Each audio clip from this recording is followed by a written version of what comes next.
क्या आप भी देश और दुनिया की खबरों से रह जाते हैं बेखबर? तो सब्सक्राइब कर लीजिए हमारे HT न्यूज चैनल को और बेल आइकॉन को दबाना मत भूलिएगा। सनराइजर्स हैदराबाद बनाम मुंबई इंडियंस आईपीएल 2018 का 7वां मैच खेला जा रहा है इस समय हैदराबाद में, और यहां पर बड़ा विकेट मिल गया है रोहित शर्मा के रूप में।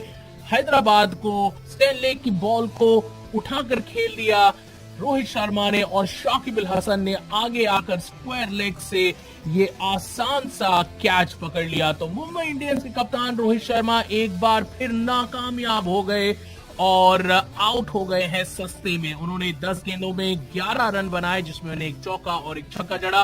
बता दें कि हैदराबाद की टीम ने टॉस जीतकर पहले गेंदबाजी करने का निर्णय लिया और दूसरे ओवर की छठी गेंद पर उनको बड़ा विकेट मिल गया। मुंबई इंडियंस के कप्तान रोहित शर्मा इस बार फिर नाकामयाब, 11 रन बनाकर 10 गेंदों पर आउट, एक छक्का और एक चौका जड़ा उन्होंने।